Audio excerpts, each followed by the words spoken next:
Hey, all, welcome back to the What She Said Project podcast. I am here with Rachel Bailey Gaddis, who is my OG bestie. We go all the way back to 2002. I met you because of the boyfriend before my ex-husband, and this was Greensboro, North Carolina. I even have a picture. I was just in Greensboro last weekend. I'll even have this picture in our notes of where I met you. And you were working, my ex-boyfriend was a bartender at a place that you would go to. And then you were the managing editor That's right. Yeah. of the Rhinoceros Times, a free Yeah. weekly newspaper. And you and I met and we would talk on the phone while I was on tour. Do you remember this? I was in St. Louis, I Missouri. do remember that. Yeah. Yep. And that was a 6-month contract where I was gone for the whole 6 months. I even had custody of your car.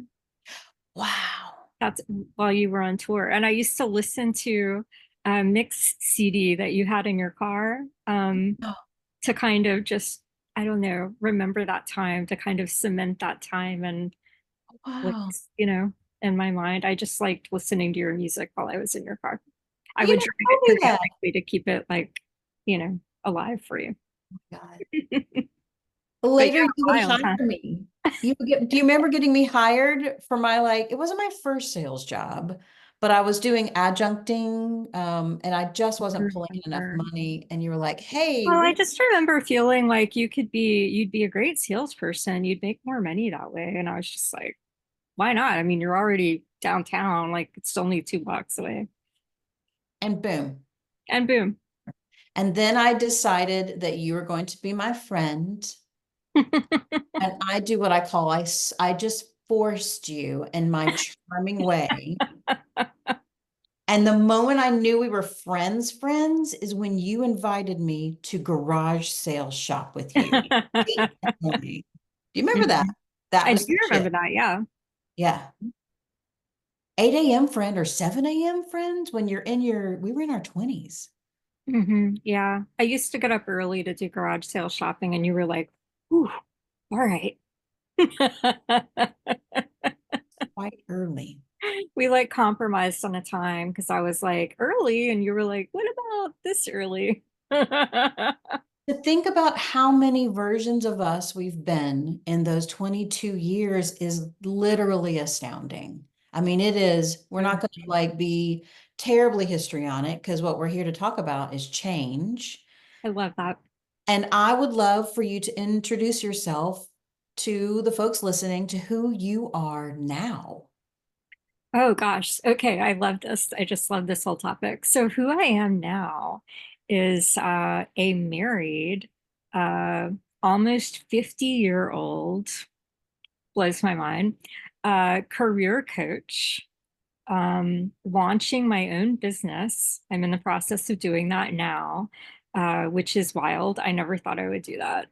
Um, yeah, who is in a community, like several thriving communities online of coaches that are doing similar things or who already have thriving businesses, which is another thing I never thought. I'm not much of a joiner, not much of a group person, but here I am out there, like really appreciating being part of all these communities. So yeah, also a cancer survivor. uh Another thing I never thought would be a part of my life. Yeah, so here I am, post menopause. Right? Same. There's just so many things about my life that, yeah. So, I was you thinking know, this morning, it's so interesting. You were my maid of honor mhm. in my wedding in 2007, and I was at your wedding pregnant with Marco. You were. That was incredible. You were super pregnant too. Super pregnant. You got me a room with a bathtub, so I would try to hang. I just wanted to hang out because I love your family and love your husband, and I just wanted to be there. But oh my Lord, I was so You were so pregnant. I just wanted it to be easy for you, but oh man, nothing was easy when you were that pregnant. I mean, oh my gosh. we could say that that's kind of a theme with us, is that with me, it's I'm gonna choose to slog it through a little bit through some of these changes. And you'd think, as two change nerds, Because Yeah. we've been places where like I would bring you to where I was a professor, or I would run to you and my marriage was a hot mess. Like I would go to your house. That was like these patterns. And we have been talking about change for both of us. I was there to get a phone call when one of your jobs was really hard on you and you were in a Yeah. relationship with Ed. Oh, is it okay that I just said his name? If not, I can Oh, edit it. yeah, yeah, yeah. Yeah. Okay. So I just remember like we keep like in these moments of change, you're in the picture. Yeah. And you are for me. Yeah. Yeah. You were there the first day I had to take chemo pills. Yeah. Remember, they were like Amazon to me. I'm like, Rachel, I remember what? you called and you were like, what the hell? They're on my doorstep? Like, what? And I was I was like, like, I'm what? gonna go swimming with sharks. This is I did dumb. not know they did that. Yeah. Who I, knew? The I was whole just as year. horrified as you were. Yeah. So we have walked parallel with each other, Mhm. sometimes falling upon each other through the change. But what we have figured out at almost 50, because we're like a month apart in age, Yeah. what we figured out is like both of us will come through it in different ways. All right. So will you change nerd out with me a little bit? I would love to. You know I would. All right, coach. So you have coached me and you're Enneagram 2, right, Rachel? I think I'm, yeah, Or a I think 9? that's right. Yeah. No, I think it's two. Yeah. I think if you're I not a 2, think you're a it's two. 9. Yeah, Yeah. I think it's two with a like a little bit of a like a nine, up at the like a factor of nine or whatever. Yeah. A part of my work, what I do with folks is I've now got I've got these courses set up. I don't know if I've told you this. So I call them like Foundations 1, Foundations. Hmm. So for my 6-month clients, and maybe this new program I'm going to launch gets it too. I think having this info about yourself is super cool. I just love to be super nerdy about, and maybe that comes from like researching characters as a theater professor. I don't know. I just think like good, new, fresh info is helpful. Yeah. Because, like, look at who I am now: queer, solo mom, almost 50 weightlifter, coach. What? Homeowner, farmer?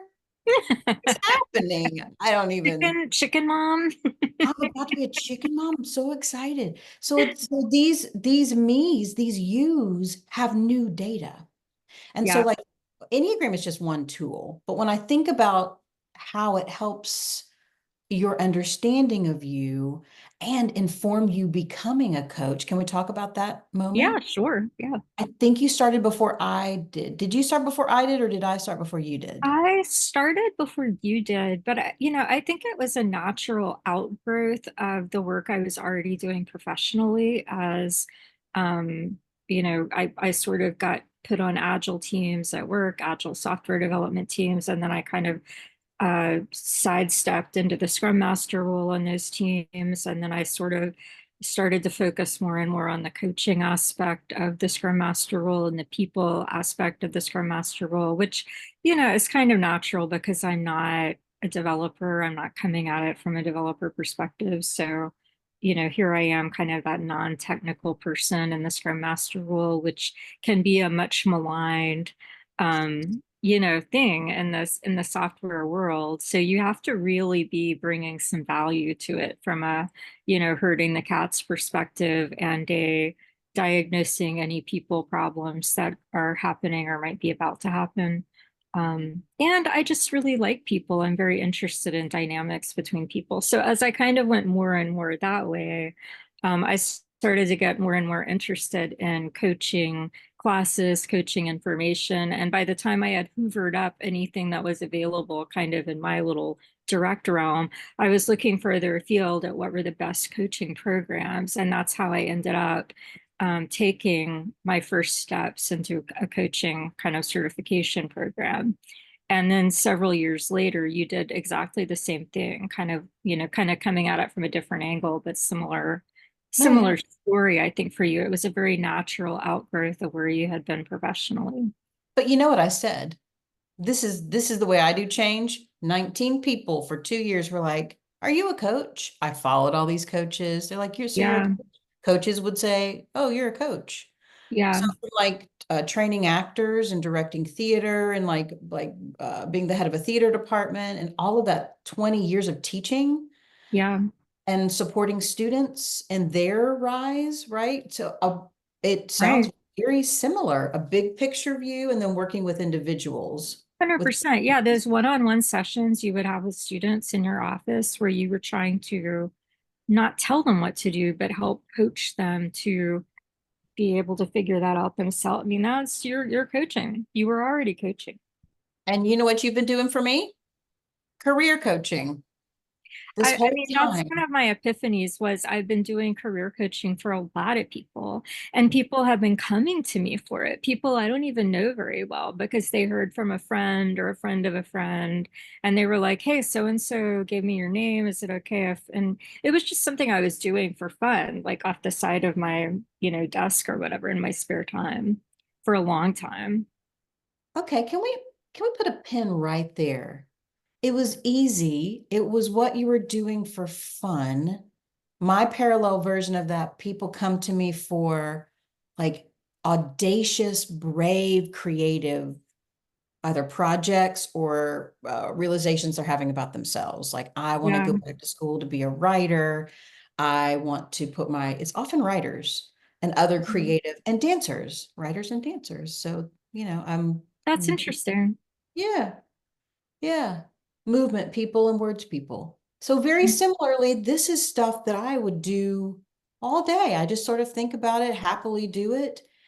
Tell me about the shift into figuring out how to charge for it or how to make this professional. Yeah, I think I for a long time I thought there was no way to like actually make a living doing this, that it was always just going to be something that I would have to figure out how to shoehorn it into some corporate job I was doing.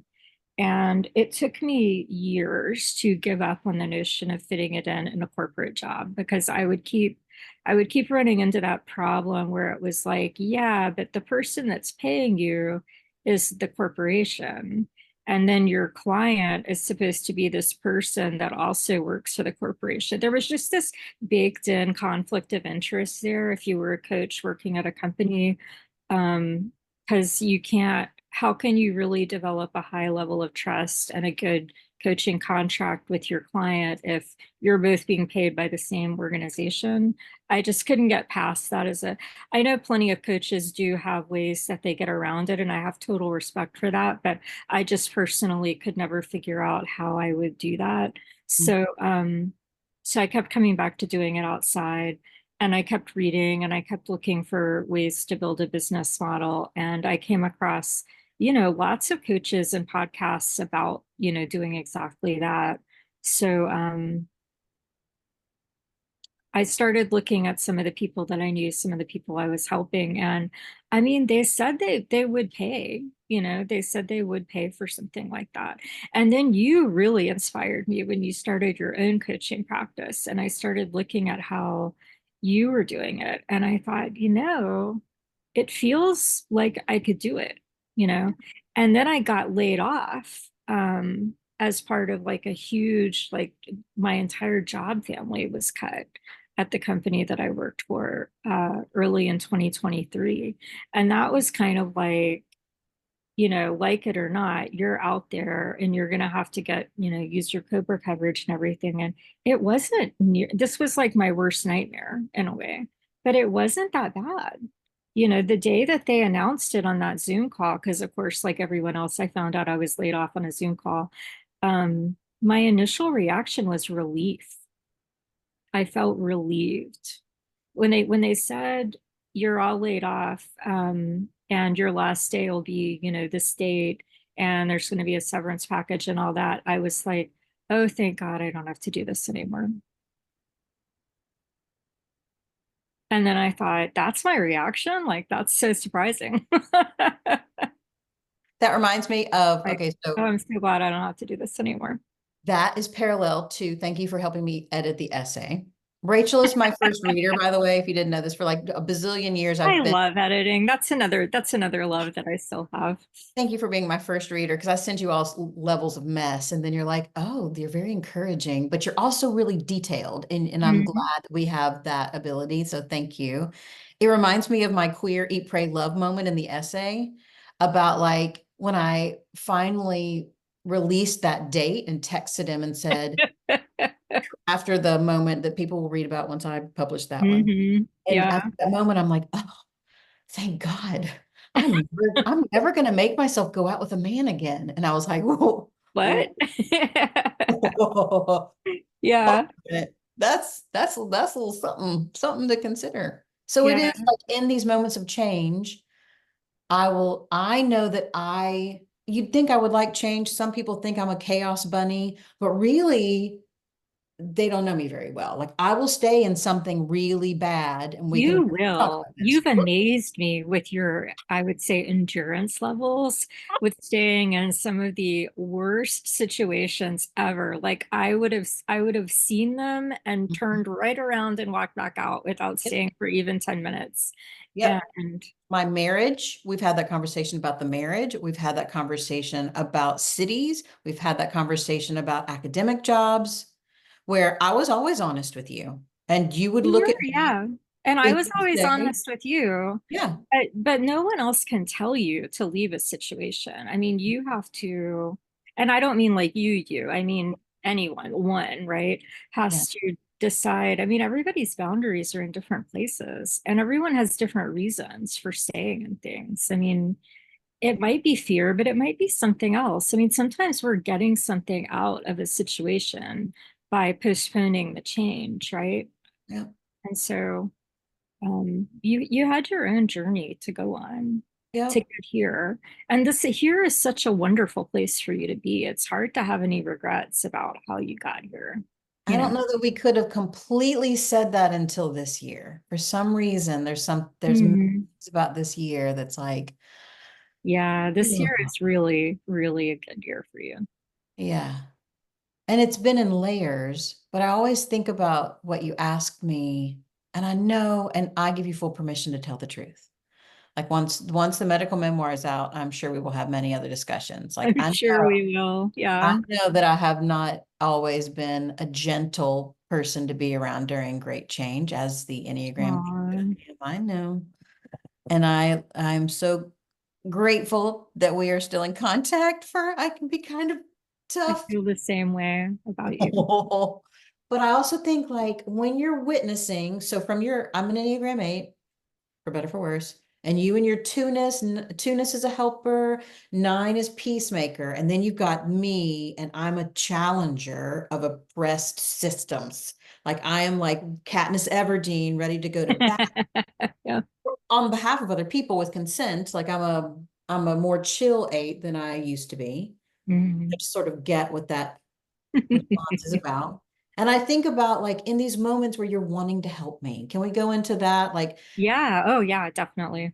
so like I can even be like, let's be super nerdy. Yeah. Pre-contemplation phase, and I'll put all of this in the notes for folks because I've been nerding out on all these different ways to look at change. But in the like stages of change, pre-contemplation is like when you're aware that something is awry, amiss, uncomfortable, or just plain terrible.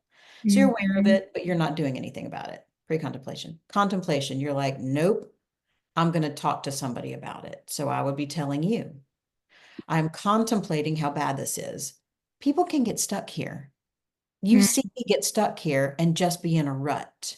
This is Yeah. bad. This is bad, but I wasn't ready to talk about ways to change it. Yeah.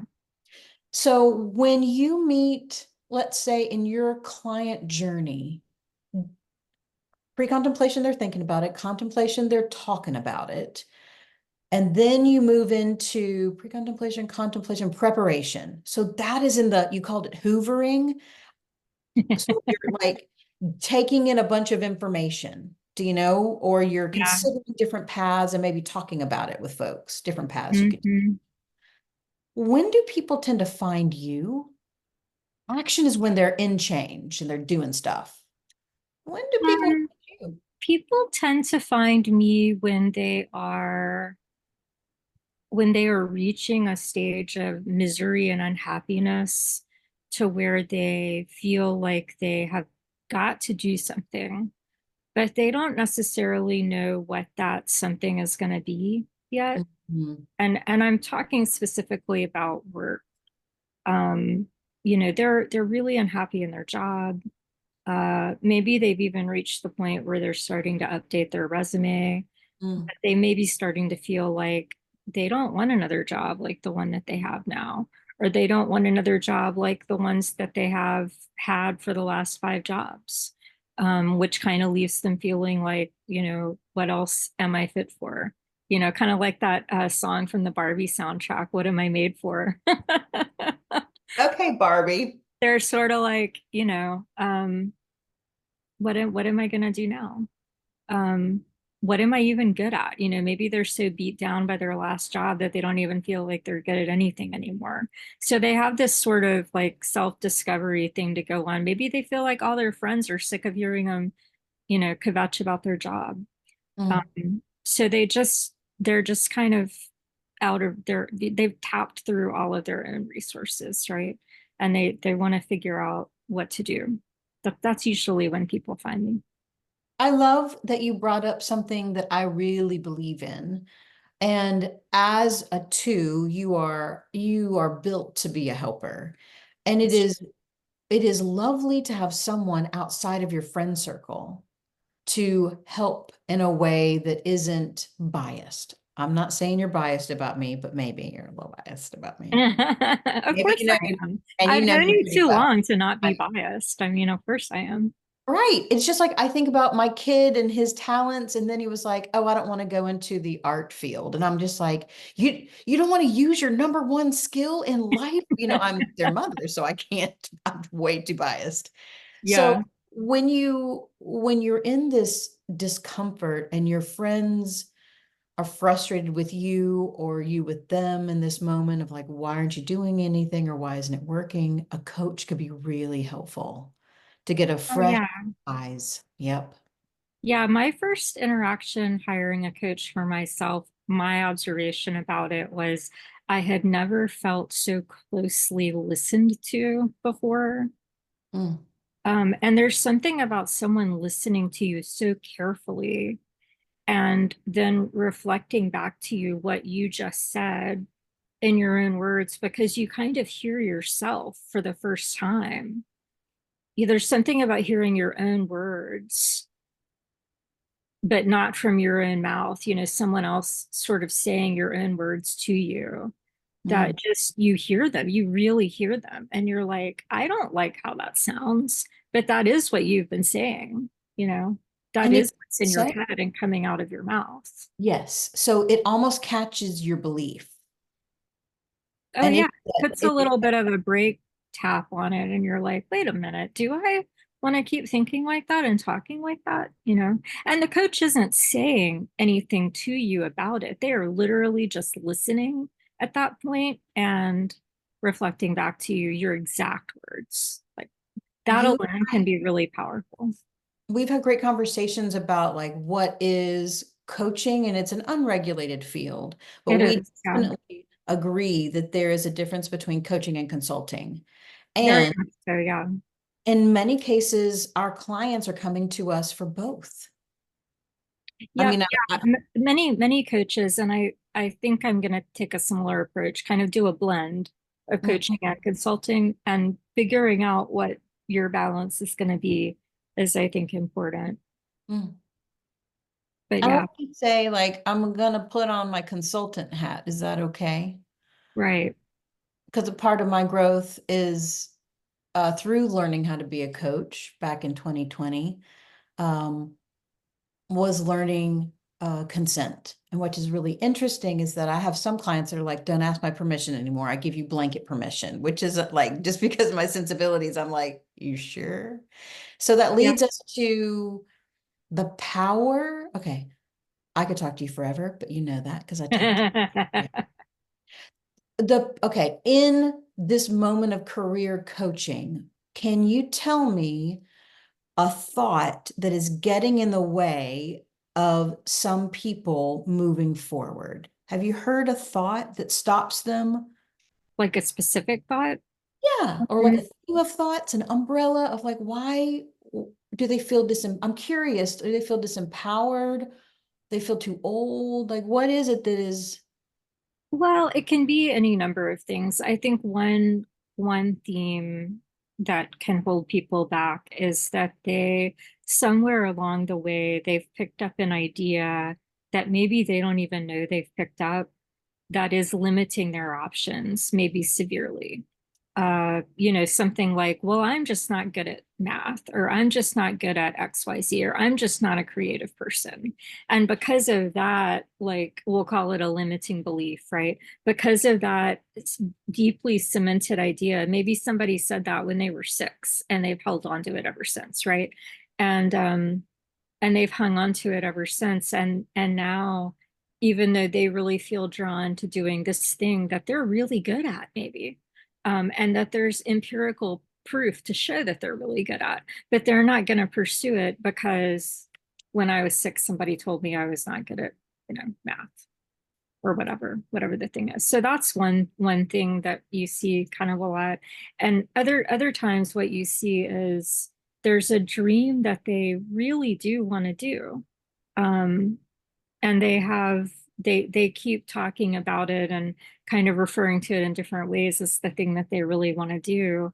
And they just need a little bit of encouragement to kind of do the thing that they already know they want to do, they already have decided they're going to do. They just, in order to take one little step to start making it happen, it's almost like they can't give themselves permission. They need someone else to give them permission, if that makes sense. So I think those are two of the things I see a lot. I love that. Look how smart you are. Look how smart you are. Your clients are so lucky. Jeez. Bringing it back to you, what I've gotten to like walk beside you the last, I guess, what, like year that you've been playing around this, what am I doing next moment, and then deciding, and then what have you Mhm. learned about yourself as you've clarified this part of your Um, I think that I think one of the things I've learned is that not having confidence is a real that can really kill you. Um, and I do constantly have to kind of remind myself um, of, like with building my coaching practice, right? Um, there's always going to be that voice in your head that's trying to tell you something about what you can and can't do for no apparent reason at all. And you have to kind of be ready to defend yourself against that little negative voice that pops up by saying, really? Because I have, XYZ number of people that, like to come to me for this and would tell you otherwise, or really? Because I have, I've taken all these classes in it and I know all this stuff. So you have to kind of, I don't know, I picture you as Katniss right now. You have to kind of be ready to, fight it off a little bit with some facts. Um, so Mhm. that's one thing. And I think another thing is that that I am still finding about myself that really strikes me is how much I love to learn. I mean, I love hoovering up all the information, right? And you were mentioning me as a helper a couple of times, and it's true. I do really love to help, but that can be, um, and that can be a great thing, but that can also be a really problematic thing when you're helping somebody that didn't ask to be helped, that doesn't Mhm. necessarily want to be helped right then. And you and I have talked about this before, but years ago, I read this really great book by Edgar Schein on the topic is helping. It's on how to ask for, give, and receive help. Um, because there's so much, no, how to offer, give, and receive help, sorry. And there's just so much in it that nobody ever talks about, but that is very, there's just a lot of nuance to it. And I really liked that book a lot. It really helped to change my outlook on that, because I was, at the time, I was just helping anywhere I saw a need for it, in my mind. And I was just kind of strewing help all the way through, the world, anywhere I saw the need for it. And then I would think, well, why are they getting offended? I'm just trying to help. But reading that book really changed my outlook on that. And that, if people aren't asking for help, they may not want it. And also in explaining why in so many environments I would find myself in, nobody would offer help unless I asked for it. Because I was confused by that too, as a chronic helper, right? I haven't, can we talk about marketing and advertising with that in that Yeah, conversation? yeah, yeah, sure. Oh, I did something today I have not told you about, but I'll tell you, Oh, fresh thing Shannon did. fresh off the presses. You and I have talked a lot about, and maybe I'll make it for you this year. You're like, I want you to do some sort of sales confidence, like the confidence to be yourself in marketing. So I've been Yeah. working with another person. Hopefully there'll be a workshop in April. We're waiting to see if the city, it'll be virtual, so I'll let you know. But Mm. it's like sales without the suck, or like how to sell without selling out. All these things that like a I lot like of that. people go through. But I think about it, like a lot of people in the coaching world or in the service-based industry say what you're doing is you're making sure that people understand that you are available if they have this need. Mhm. And you have been doing a lot of research on how to make that very, very clear to folks. Who do you help? What do you help them on? So that people can be really informed. I think that is fantastic. So Mhm. here's what I did today, coach. There are several organizations in my area that are going through major shifts. I Yeah. happen to know the decision makers because I live in a capital city and I know, I'm a bit of an activist and advocate and they kind of know who I am. So I Hmm. sent this email. Let's see what you think. I'm like, hi, noticing all the change. Just wanted to say I'm thinking of you. Yeah. Uh, Also, just wanted to make sure you're aware that I help organizations through change by supporting their staff with one-on-one coaching. And if you want to talk about what that could look like or how we could do a workshop, they'll be supportive. If you're interested in that, I'm sure you have those resources, but I just wanted to remind you that I'm in your circle and if that would be helpful. Hmm. I sent two of those out to the organizations.